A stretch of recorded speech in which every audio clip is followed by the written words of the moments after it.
Salam halus. Assalamualaikum warahmatullahi wabarakatuh. Ketemu lagi dengan channel kita Raja Semesta TV.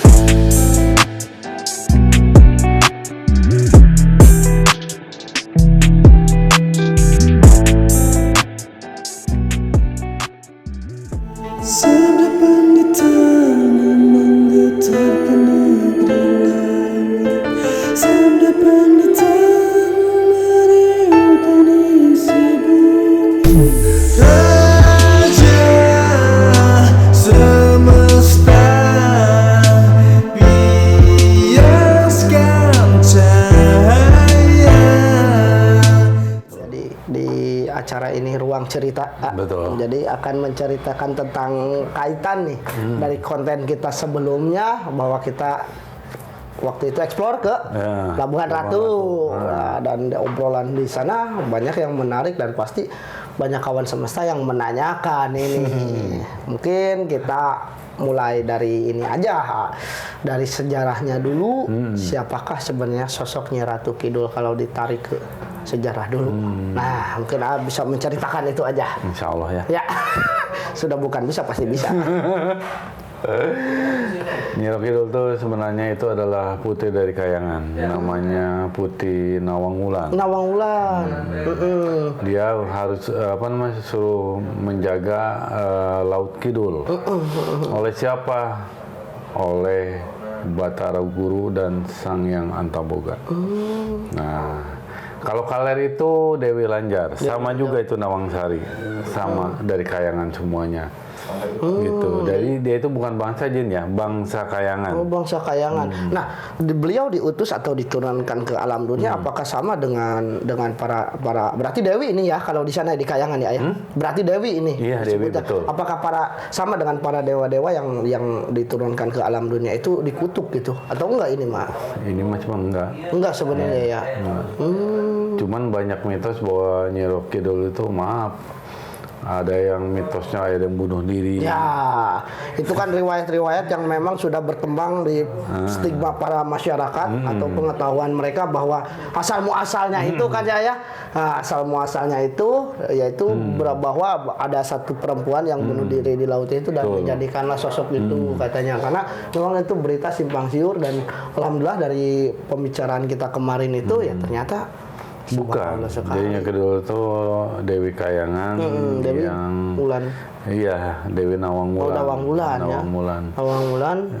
Dia itu adalah putra dari Sang Hyang Antaboga. Makanya identiknya ular ya. Nah, jadi para kawan semesta pasti tidak tahu nih Sang Hyang Antaboga itu siapa. Sang Hyang Antaboga itu disebutnya kalau bahasa itu dari Panglima Ular Putih atau Naga Putih, adanya di langit di sana. Kalau bisa dibilang rajanya dari raja ular lah Raja gitu ular. ya. Iya betul. Petinggi. Petinggi, Petinggi. betul. Nah, jadi kaitannya dengan Nyi Roro Kidul itu atau Nyi Ratu Kidul itu bahwa beliau itu adalah anak dari Sang Hyang Antaboga. Makanya ular ya. Ya, makanya identiknya dengan cirinya itu ular, khas ular. itu. Oh, jadi itu sejarahnya ya. Jadi kawan semesta. Nah, jadi nih banyak pengetahuan baru nih bahwa sesungguhnya sejatinya itu ya Dewi Nawang Wulan ya, Nawang Wulan. yang di Kidul yang disebut ya Nyi Ratu Kidul yang di sana di Kaler itu Dewi Lanjar. Dewi Lanjar. Kalau Dewi Lanjar sendiri apa masih bersaudara itu? Iya, adik kakak. Oh, itu. adik kakak. Oh, jadi dua adik kakak ini diturunkan untuk menjaga laut. Betul, laut Kaler itu mah. Nah, Kaler itu utara ya. Utara kalau Kaler itu, kalau Kidul selatan takutnya banyak yang nggak mengerti. Makanya ada riwayat kan Nyi Ro Kidul, Dewi Lanjar, itu Sang Hyang Papat, rencana itu ada yang bisa ngedohirin uang. Iya. Memang betul. Oh, betul itu. Betul, Sang Hyang Papat itu Perbisur Wangi. Oh, kalau tarik riwayat ke sana ya. Itu juga, itu Naga Baruna itu juga.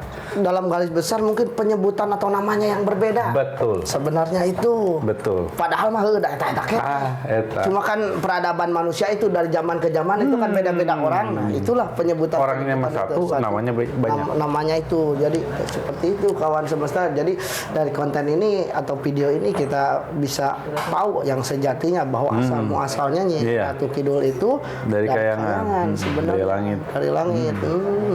Nah, yang menarik lagi nih ya, yang kemarin ada satu obrolan bahwa beliau diislamkan oleh AA. Nah ini gimana ini ceritanya ini?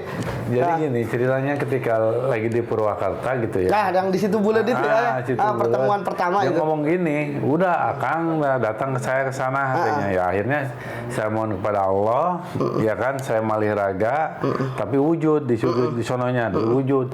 Ya mungkin pas datang ke sono, ya mungkin karena saya sekarang Islam kan, ya harus diislamkan supaya gimana? Supaya isi alam itu bisa menyatu semuanya. Islam itu kan isi alam, untuk menyatukan semuanya dari agama-agama semuanya. Dan Islam itu adalah untuk membedakan, artinya pembatasan-pembatasan supaya jangan terjadinya anak sama ibu nikah. Intinya ada halangan-halangan atau aturan-aturan Islam itu gitu, yang memang membatasi hal-hal yang memang tidak boleh gitu ya mungkin itu, ya. maksudnya ke situ. Nah, Makanya yang kemarin ketika beliau berbicara ke makasih telah diislamkan, dibimbing sama Kakang. Nah, yang jadi pertanyaannya ketika AA ke sana itu berupa awawan atau siapa gitu kesananya itu? ya sebenarnya sih berupa saya. Berupa Cuman saya mukanya sama saya. Cuman kesononya ya susah diomongin sih. sedikit aja bocoran. Ya jadinya jadi Hamengkubuwono 9. Oh, karena kaitannya ke sana ya. Karena mah lamun ditarik kadinya mah eta taken ya. Gitu ya guys. Eta taken ya, mungkin para kawan semesta mau pasti bingung, tapi untuk para kawan semesta yang selalu mengikuti video-video Raja Semesta TV tidak akan bingung lah. Iya, betul, karena pasti sudah mengerti dalam arti ya tadi itu banyak nama-nama, tapi sejatinya hanya itu aja yang membedakan itu karena di masa dan waktu yang berbeda saja itu. Ya sejarah nggak salah. Ya, sejarah peradaban. Seperti gini, Semar, ya kan dulunya kan pamong ya. Semar nih. Ketika di zaman era Soekarno dia. Ketika di zaman Prabu Siliwangi dia. Sebenarnya itu aja. Jadi mengikuti zaman, nur zaman. Nah itu nur zaman itu yang disebut nur zaman itu. Jadi dia mengikuti, betul. Bisa dibilang dia menyesuaikan dengan apa sih zaman yang sedang dia jalankan hari ini. Iya. Gitu kan ya. Dulu pernah zaman Palawai Sunan Gunung Jati itu juga. Itu juga. Ya karena kalau diambil dasarnya kan ya itu cahaya itu. Nah, bias itu ya. Jadi titik-titik cahaya itu yang menjadikan sosok atau nama ini di eranya ini sebenarnya itu sejatinya ya hanya itu gitu. Soulnya itu jiwanya itu tetap sejatinya. Cuma nama itu beda lagi di zaman ini. Iya, harus sama. Maksudnya harus beda namanya. Harus beda gitu. Karena kalau tidak beda ganjel. Betul.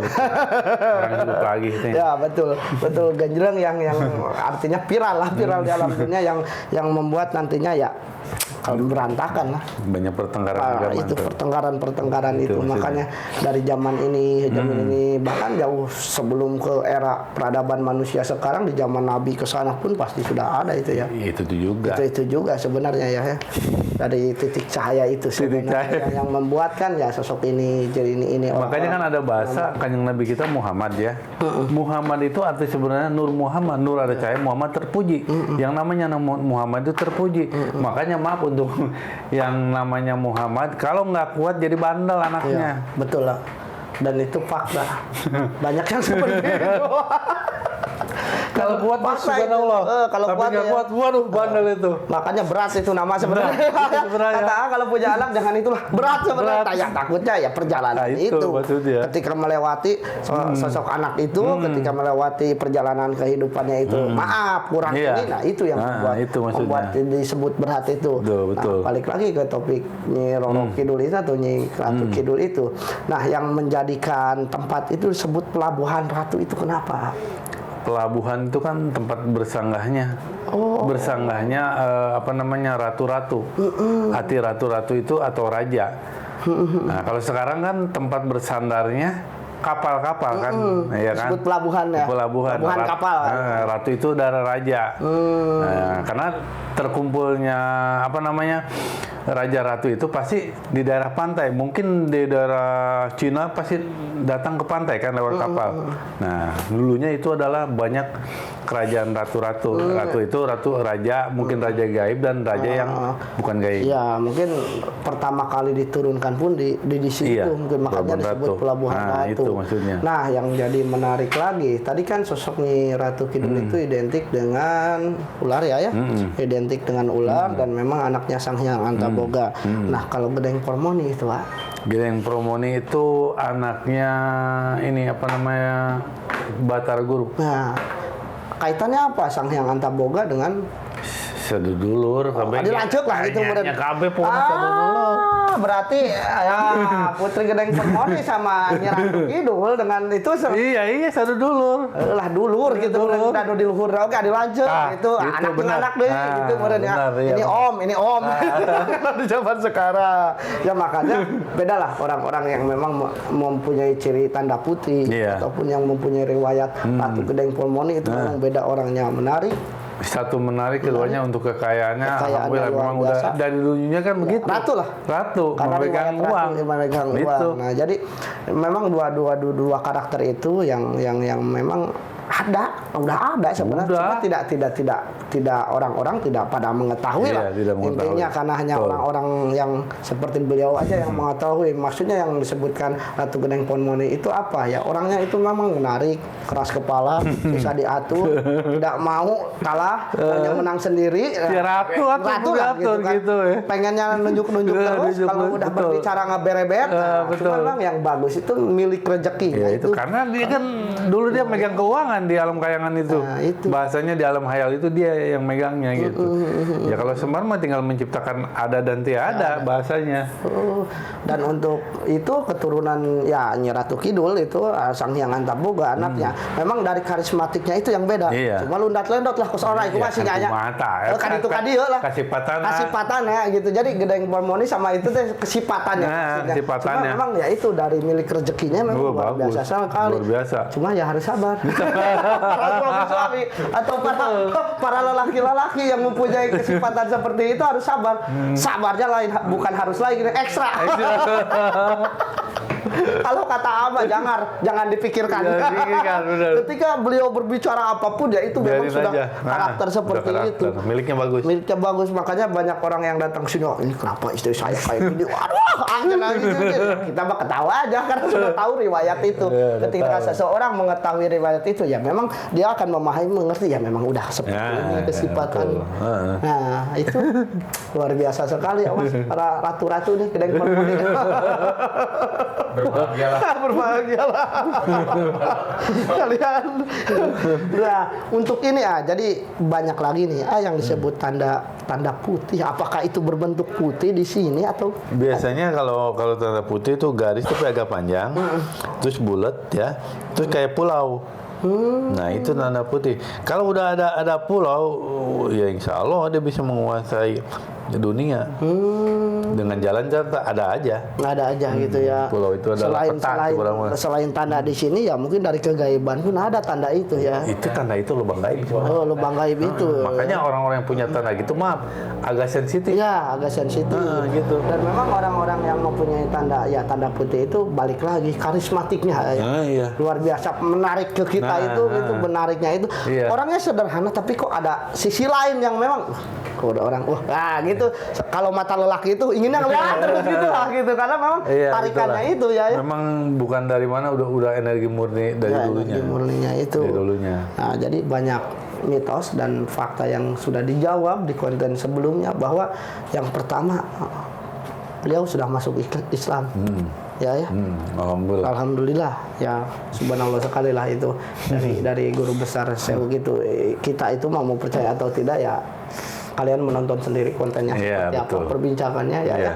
Nah, dan yang kedua masalah mitos pakai baju hijau kan ternyata itu ada. Berarti baju hijau yang kemarin dibicarakan Ya, kan? dibicarakan. Karena sama dengan ombak. Air laut. Air laut. Logika masuk. Ketika kita memakai baju hijau takutnya kita terseret ombak. Betul. Nah, untuk mencarinya itu susah. Nggak kelihatan karena samar. Samar itu gitu. yang membuat karena memang identiknya beliau menyukai warna hijau sebenarnya tapi dari beliau sendiri itu mah aku-akuan para prajurit Betul. saya aja gitu. Maksudnya maksudnya menggembor-gemborkannya para dedemit ini nyala pasukan-pasukannya bahwa jangan pakai ini yang menjadikan stigma masyarakat itu mempercayai bahwa ke sana jangan pakai baju hijau. Sebenarnya sejatinya kan tidak. Bukan itu kan. Hanya mencegah ketika mereka berenang atau bermain di laut tertarik ombak dan itu akan susah pencariannya kalau pakai baju hijau. Sebenarnya ke sana Iya, betul itu. Bukan beredar yang di masyarakat kan pandangannya ini karena dari pembicaraan kemarin pun ya intinya kita harus menjaga lingkungan sebenarnya gitu. Gaib saja mengingatkan. Apalagi kita manusia yang harus punya kesadaran. Jangan sampai kalah sama gaib gitu. Nah, jadi riwayat-riwayat itu yang memang luar biasa sekali gitu. Dan kalau dihitung udah berapa ribu tahun. Tahun apa? Tahun Saka mungkin. Berarti saya ingat benar. Kalau Saka itu saya ingat. Saka ingat manusia itu. Jadi beliau diturunkan ke alam dunia itu berarti memang berbentuknya putri berarti ya. Putri. Cuman kalau keluar ngewujud itu suka ada buntut ularnya. Gitu. Tapi kalau ke kita yang ini mah ya putri. Kalau yang ke orang lain yang orang awam pasti ada buntut ularnya. Berarti itu mah fix bukan seperti dewa-dewa yang lain turun ke alam dunia itu dikutuk bukan ya? Itu bukan untuk menjaga kestabilan yang ada di Laut Kidul. Kenapa? Karena di Laut Kidul itu takutnya maksudnya banyak pengeruk yang ini dengan adanya begitu kan dibebaskan seperti itu. Betul, dan dimitoskan lah kan pada takut semua gitu untuk membuat hal-hal yang tidak baik sebenarnya ke sana ya. Ya kalau ditarik ke muka bumi ya menjaga Kaler dan Kidul lah, kutub utara dan kutub selatan mungkin itu ya. Itu jadi perbatasannya itu. Nah, karena memang ya itulah alam dunia ini banyak rahasia-rahasia yang memang ditutupi dan bersama beliau kita bisa ungkap sejarah-sejarahnya seperti apa. Dan yang lebih menarik saya sempat menanyakan apakah benar ada yang diculik-culik di sini. Itu ketawa itu saya jadi ikut ketawa. Sampai klarifikasi bilangnya itu bisa ada manusia aja Kang. Karena sejatinya tidak seperti itu, karena ya itulah sebelum tembus ke beliau karena banyak benteng ya kayak presiden lah ya, itu pas pampresnya ya berlapis-lapis. Ring 1 kan presiden, berarti ring 10 ini nih Wilan 8 gitu. Jadi ya ring 1 numpang harap nama koroco-koroco lah kagak iman koroco-koroco. Semakin kesini semakin kuat gitu. Pada akhirnya tembus karena waktu kemarin mediumisasi pun bahwa tetap si keroconya kan bilang atau si siapa itu yang penggawanya itu ya kan mereka tidak Islam Nyi Ratu Kidul tidak Islam takutnya ini karena belum tahu dia tidak bisa tembus ke dalam. Kenapa? Karena kan kalau namanya Maliretak udah ada di tempat langsung gitu dengan wujud apa keinginan kita gitu ya kalau punya ilmu sabda apa nanya iya betul lah. Makanya bisa tembus langsung ke sana kan. Makanya heran di sini ada di sana ada ketika mediumisasi dengan para penggawanya dan itu kemarin pun di Karanghau itu tempat pemandian itu untuk membuka aura itu mungkin lebih klasifikasinya itu yang lebih menonjol itu orang-orang yang memang punya berhubungan ya tanda itu untuk membukakan aura. Cepet ya tanda itu enggak ini ajakan karismanya udah nyambung ini. Langsung apalagi mandi di sana mandi di sana dan banyak istilahnya penunggunya juga dayang-dayangnya tuh di situ kemarin salah satu dan beliau mengatakan dari tim kita Raja Semasa TV ada tanda atau ciri kan sudah mengetahui kan berbicara seperti itu makanya tahu kedatangan Kakang ke sini karena ada tandanya itu dan memang ditunggu-tunggu sekali beliau itu di sana dan baru kesampaian kemari obrolan luar biasa apalagi filmnya banyak ditunggu juga.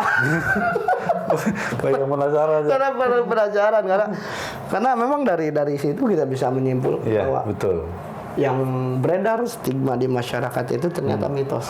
Hanya buat-buatan ya dari ada unsur manusianya juga ada unsur kegaiban yang memang istilahnya punggawa-punggawa itu yang membuat cerita-cerita ini itu yang beredar luas menjadi legenda di Indonesia. Seperti itu ya. Kebanyakannya ternyata kan mitos itu. Sejatinya mah tidak. Ya emang pasukan berwes ngomong begitu. Ya, seperti itulah. Karena kenapa sebenarnya bagus juga beliau atau para punggawanya bercerita seperti itu untuk menjaga agar tidak sembarangan orang masuk atau bisa menembus ke sana kecuali orang-orang yang terpilih. Mungkin seperti itu ya. Hikmahnya itu ya orang jadi takut untuk melakukan hal-hal buruk di situ. Orang jadi tidak mau pikir-pikir lagi karena ya itu mitos-mitos tersebut jangan seperti ini, jangan seperti ini. Nah, jadi buat kawan semesta udah diklarifikasi, sudah diceritakan oleh beliau dari riwayat A sampai Z-nya. Jadi udah tuntas sebenarnya ini. Mudah-mudahan kawan semesta mengerti ya. Iya, mengerti dari cerita-cerita yang memang faktanya seperti itu di lapangan, bahkan kemarin pun tidak istilahnya tidak sembarang orang bisa menembus ke sana. Susah itu. Memang harus ilmunya itu ya marifatullah. Harus marifatullah. Jangan marifat aja, kalau marifat doang mah mari itu, merapat. Mari merapat. Jadi marifat itu kan pendekatan, bisa dengan jin, dengan manusia juga. Jadi keilmuan marifatullah itu yang bisa menembus atau mengungkap fakta atau sejarah yang terjadi di sana, dan luar biasanya sekali. Kemarin kita alhamdulillah lancar semua ya, tanpa ada kendala dan banyak pembelajaran yang bisa kita ambil di video-video itu, bahwa semua yang beredar di masyarakat yang sudah meluas segitunya dari tahun ke tahun, dari zaman ke zaman, ternyata kan itu hanya mitos. Bahwa sejatinya tidak seperti itu. Nah, mungkin ini buat kawan semestanya pesannya ketika orang ingin berkunjung atau berwisata ke sana harus seperti apa untuk menjaga hal-hal yang tidak diinginkan. Ya, untuk kawan semesta yang pertama adalah hormatilah tempat itu. Betul. Ya, biarpun kita tidak melihat gaib, tapi hormatilah. Dengan bagaimana cara menghormatinya? Ya, satu, buang sampah jangan sembarangan. Nah, itu ya. Keduanya ya sedikit enggaknya ada ritual bunga ya, supaya menyampaikan doa gitu, kan bunga itu wangi-wangian. Iya. Itu. Dan jaga dari pembicaraan-pembicaraan yang membuat tidak nyaman di tempat itu. Betul. Karena kan bagaimanapun pembicaraan di situ itu nyambung langsung deket. Berarti takutnya ada cobaan-cobaan gitu maksudnya. Kesinggung para yang di situ yang menjadikan ya musibah terhadap kita. Nah, itu maksudnya. Ya, cukup Pak. Udah itu aja. Jadi seperti itu kawan semesta. Jadi fakta dan mitos Nyi Roro Kidul atau Nyi Ratu Kidul itu sudah dijelaskan riwayatnya dulunya itu siapa, sampai turun ke alam dunia itu gimana, terus itu turunannya siapa. Jadi fix itu bukan perempuan yang bunuh diri di situ ya. Bukan. Yang memang beredar dulu aja katanya satu perempuan itu terjun di situ pakai warna hijau, baju warna hijau itu yang menjadikan seperti itu. Ternyata itu bukan. Dan memang tadi seperti beliau yang disampaikan bahwa ketika kita ingin berkunjung atau berlibur berwisata ke sana ya tetap kita jaga lingkungan. Betul. Jangan buang sampah sembarangan, jangan berbicara sembarangan dalam arti gini, kita menghargailah gaib-gaib yang di situ, para penduduk gaib yang di situ, karena kita selalu hidup berdampingan dengan mereka. Ketika kita sopan, mereka pun akan segan gitu. Sebenarnya orang-orang yang terkena ini itu di situ ya balik lagi karena ulahnya sendiri, kecelakaan itu dibuat oleh dirinya sendiri yang memang tanpa disadari, dan pada akhirnya menyalahkan tempat itu kegaiban di situ. Udah mulai haseup lamun euseuna mah. Kenapa gitu? Sederhana namanya ya. Dalam orang-orang berkunjung ke rumah orang atau ke tempat orang ketika sopan kan mereka juga diterima juga nyaman. Diterima juga nyaman, kita pamit meskipun tidak terlihat oleh kita gitu kan, tapi keberadaan mereka ada. Karena sejatinya mereka pun adalah makhluk Allah, ciptaan Allah yang diturunkan ke alam dunia untuk mengisi dunia yang panah ini. Tetap halus terhadap sama. Assalamualaikum warahmatullahi wabarakatuh. Salam halus.